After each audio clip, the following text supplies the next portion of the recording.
Hi, it's Kacey, and welcome to Shine On, the Health and Happiness Show. There are two thoughts our guests share with us today, and they both center around joy, or the lack of it. Bernadette Bloom says the level of healing is joy. Simple, honest, pure, clean joy. So let's start with a smile and dive in.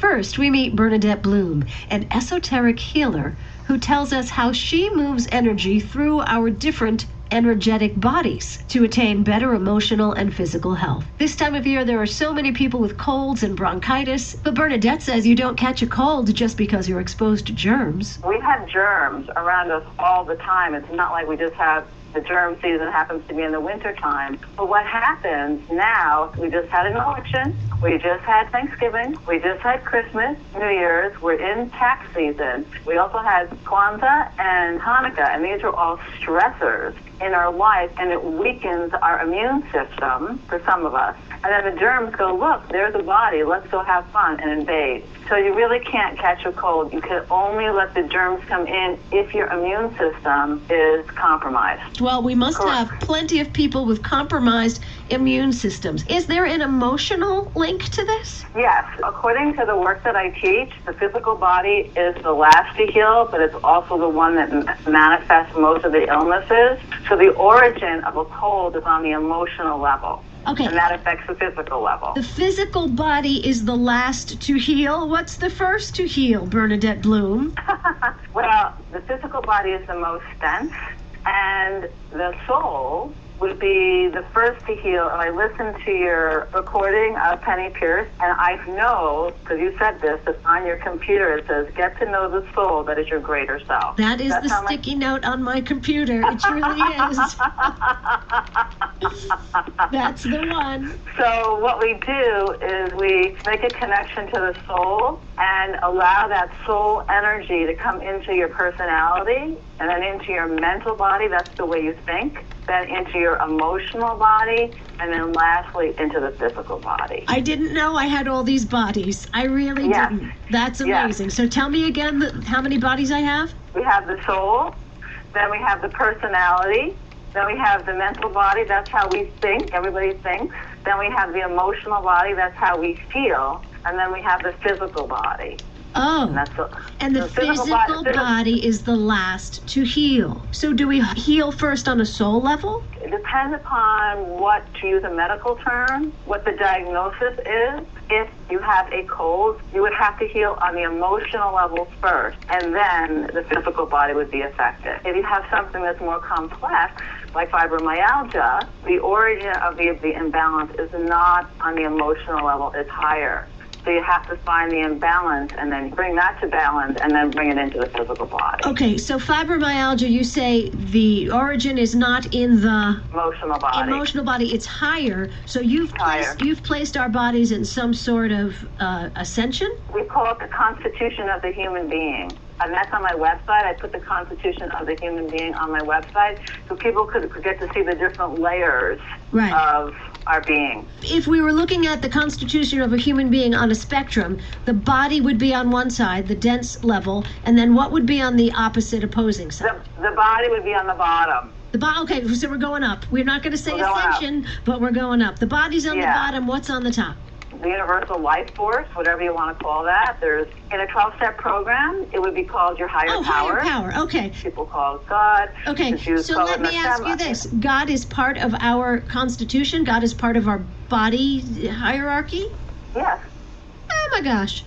That makes sense. And, this is what I say. You don't have to believe this, but just try it. Okay, yeah, all right. We're all in. Bernadette Bloom is the guest. TheEsotericBloom.com is the website. And we're talking about esoteric healing. Now, you started your career with, hands on the physical body, right? Correct. You were a physical therapist. I still am a physical therapist. Most people that come to me don't come to me for a pulled muscle. Right. They'll go to a more traditional physical therapist. That's pretty easy to fix. Most people that come to me have more complex situations, like the kids or the adults with autism or the diabetes or the fibromyalgia or the MS, or the big one is post-traumatic stress. We have a lot of post-traumatic stress now. I have a lot of Downs kids that I see. That's wonderful. So when you're working with a patient who has Downs or is on the autism spectrum, do you make them understand the hierarchy and all of that, or how do you reach clients like that? That's a great question.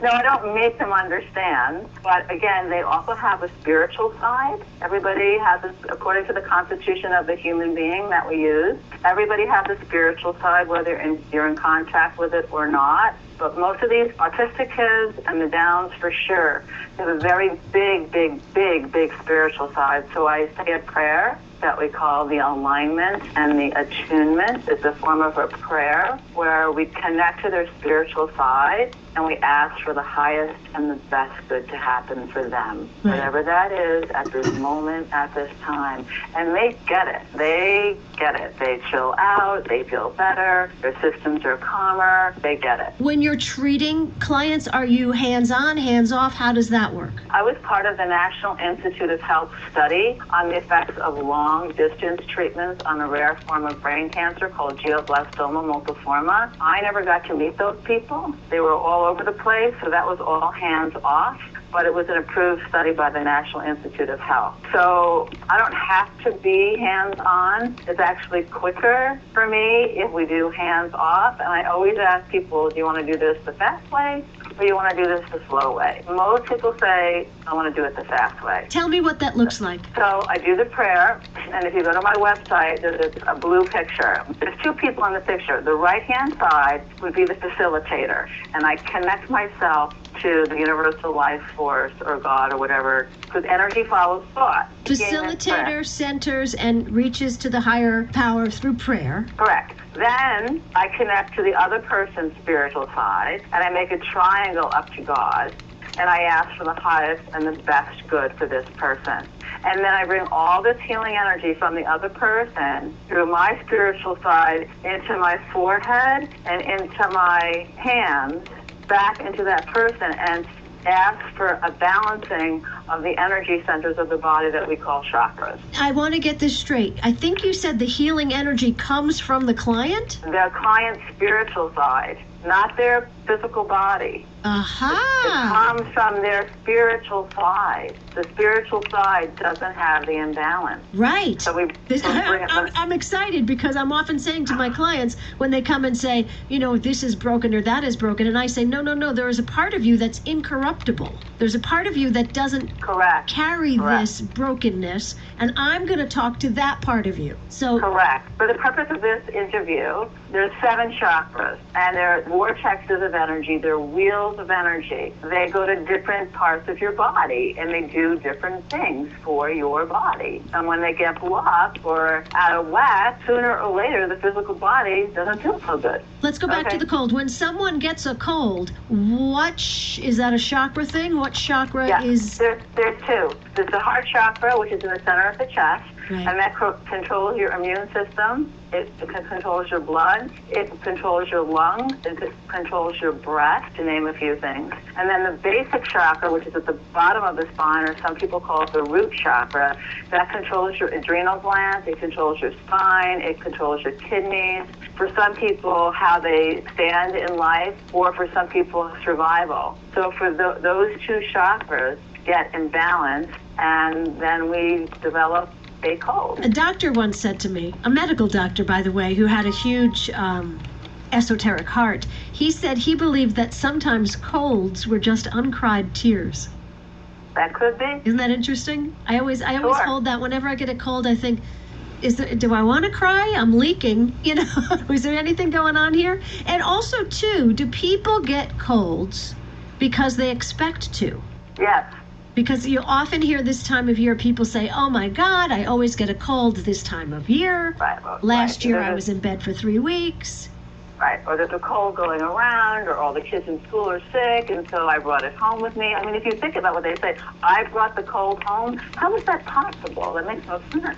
Well, a lot of people say, I touched a kid with germs and then I took the germs in.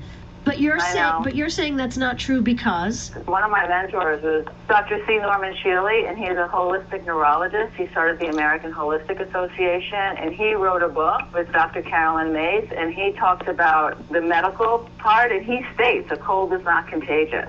Wow. And then she talks about the energetic part. It's a great book. It was written in 1988, so it's older, but it's a great book for the layperson to have, because then you can look through, oh, what does the flu mean? Oh, what is the energetic? Oh, what does this mean? What is the energetic? You can develop a cold, like I said, because of a compromised immune system. Okay, so how come I'm not sick? If a cold's going around, how come I'm not sick? I work with kids. I have people sneezing on me all the time. You know, I don't have bronchitis, so I'm not super Bernadette. You know, what's going on here? You know what I mean? What's the name of this book? The Creation of Health. The Creation of Health. All right. And you said Carolyn Mace? And Dr. C. Norman Shealy. Shealy. Great book. Shealy and Mace. Book. And Mace is spelled M-Y-S-S. Right. So let me ask you this. So if a cold is, you get a cold because your immune system is compromised, how does your immune system get compromised? Stress? Everybody has stress. I don't like to people say, well, I'm so stressed out. What does that mean? It's unmanaged stress. Unmanaged stress. Okay. Unmanaged stress, your immune system gets compromised, and then you can get a cold. So correct. If you are with the germy kids, the poor kids, they're getting such a bad rep today, but if you're with the germy kids, say you're working a school, you're not going to get their cold unless your immune system is compromised. But if your immune system is compromised, those kids can give you a cold? The germs can give you the cold. The germs. Not the kids, because they're not innocent. The kids, the germs. They're innocent. All right. We are talking to Bernadette Bloom. Find more at theesotericbloom.com. This is what you do for a living. This is how you pay your mortgage, right? Esoteric Healing. This is how I teach classes, too, because I'm the only one in the New York tri-state area that does this work. I love to teach people what I know. I don't like to keep it a secret. So I teach classes in it, and it's open to anybody that wants to learn this model. It's very, very, very empowering, so that way you don't feel like, what am I going to do? Well, I teach you how to work on yourself. I teach you how to work on your family members. I teach you how to use this work, whether you're an attorney or whether you're a doctor, whether you're a teacher, whether you're a homemaker, whether you're a banker. It doesn't matter. I teach you how to use this work in all areas of your life. All right, so let's talk about some of your success stories, people that you've treated. What can you share with us? The first one is an autistic child that I've been working with, and I've been working with him for 3 years, and his mom has taken my classes. He was very low on the spectrum. They couldn't take him out. They couldn't go to church. They couldn't go to the supermarket. He was very, very aggressive. He was biting the bus driver. You get the idea. And then I started to work with him every week. His behaviors began to change. So they can go to church now. They can go to the supermarket. They can take a walk. They can go on a family vacation. That was one. I had to put myself in this success story because I had really, really, really bad post-traumatic stress, and I wasn't getting better with craniosacral work or therapeutic touch or polarity or psychotherapy or EMDR or herbs, homeopathy. I wasn't getting better. And when you go to the post office and you end up at the bank and you have no idea how you got there and you're driving, it's really, really, really scary. Yeah. With this work, you can heal PTSD, and depending on how long you've had it, you can heal it fairly quickly. If you've had it for 20 years, it's a little bit more difficult. But we have so much PTSD after 9/11. Sure. I was working in New York City. It was just, I was taking the trauma out of everybody. Now, when you say you're taking the trauma out of people, do you reach into their energetic body and remove it, or do you release it, or do you blow it away? How does that happen? We connect with their spiritual side, which does not have the PTSD, ask for the highest and best good, and I ask the person to think about the thing that created the PTSD for them, real or perceived. So I have them think about it, and that what happens is that their energetic bodies begin to shrink and get really, really, really small. But I hold that spiritual connection, and then we allow the trauma to be lifted out of the energetic body. Then there's a space.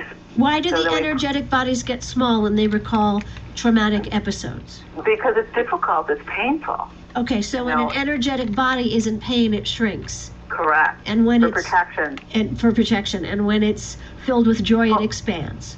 Exactly. And joy, that's perfect. You said the word joy. The level of healing is joy. The level of healing is joy. So we have to help people get into joy most of the time. The level of healing is joy.